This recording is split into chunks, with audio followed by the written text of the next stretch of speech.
But ladies and gentlemen, David Leitner.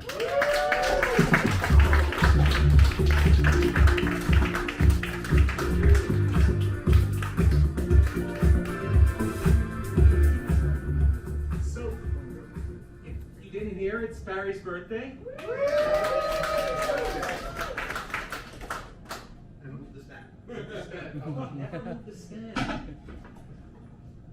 All right.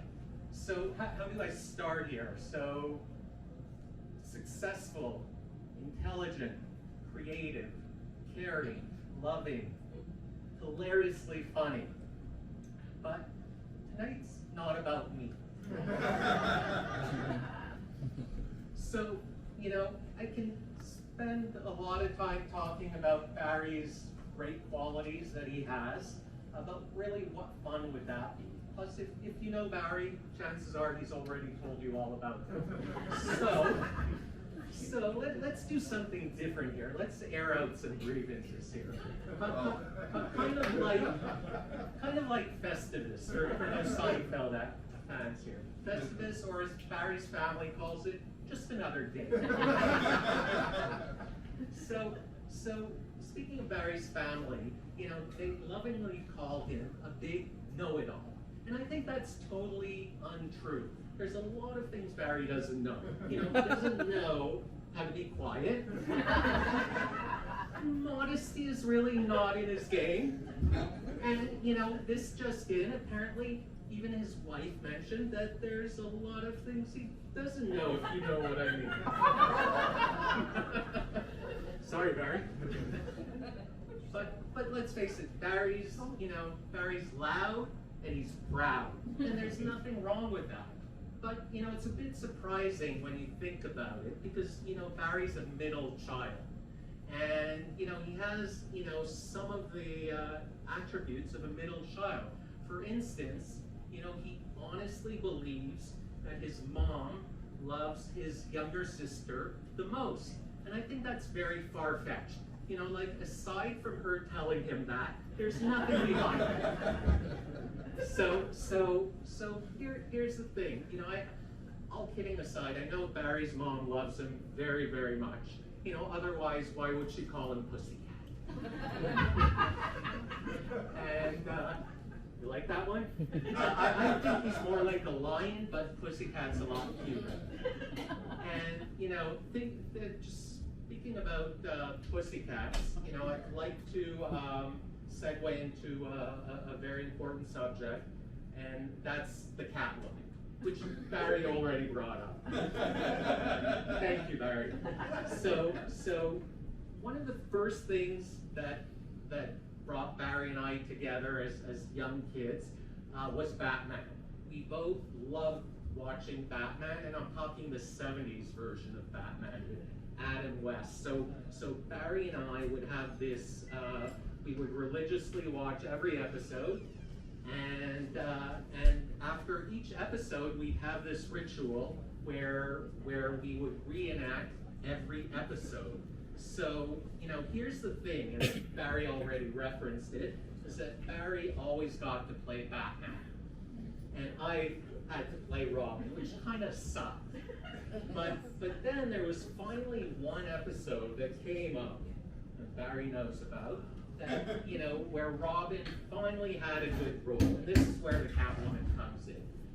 So in this episode, Catwoman has Robin kidnapped and brought to her secret hideout, where he is tied up and seduced into telling all of Batman's secrets. So what does Barry do after I come over all excited, ready to play Robin? Barry decides, Dave, you know what? Today I'm gonna play Robin. You should play Batman, and you deserve a chance. Well, what a nice humanitarian Barry is. And so I'm like, oh man, that's no fair. Come on. But then I think to myself, you know what? Maybe it's better that I don't play Robin in this episode. Because truthfully, if Catwoman was trying to seduce me, the second she touched me, it would be like, okay, he's Bruce Wayne. Yeah, he lives in Wayne Manor, and the Batcave's in the basement. Go check it out. And yeah, Catwoman, if you keep touching me, I'll tell you all his passwords. And have Alfred bake you a cake. But you know, as Barry and I aged, we got into, other film. We matured, and we started watching more serious films like Austin Powers and Borat. And we got serious, and we didn't reenact those scenes, but we sure took every chance we could to recite every line possible. So, other things that, Barry and I shared a lot of similar interests growing up, and we kind of fed off each other. Like, for instance, Barry references too, I earlier on got Barry into running, and we proudly did a lot of marathons together. And then, Barry took his turn, and what does Barry get me into? Hard alcohol? Stand-up comedy. He's like, what's next, Barry? White powder and needles?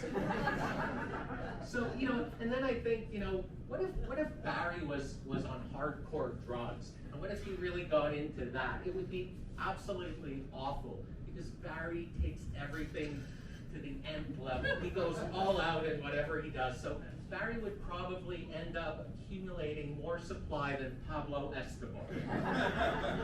and then here's the thing too, Barry's so proud that, he would show off all his drugs to everybody he knew. He wouldn't keep it on the down low. Barry's not a down low guy. He's an up high guy.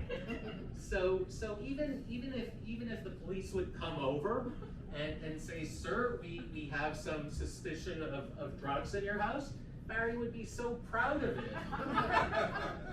He'd probably say, yes, I do. Wait till you see what I have in the basement. So Barry and I, we did a lot of things, but honestly, just to segue back, Barry's obviously not addicted to any drugs. I want the HR crowd to know that. And Barry asked me to stop scheduling those drug testings, at least not on Mondays. And truthfully, if there's one thing that Barry's addicted to, it's his wife. It's his 2 boys. And Barry's passion is contagious. And if anything, he's certainly the best husband around. I can recite everything that Barry's done in the past years. It's just incredible. And the way Barry's is with his boys, and he's the best husband, best father, best friend. And before I start wrapping things up, I just want to take a moment to say something very sincerely, Barry. Tomorrow, I get to play Batman. Thank you.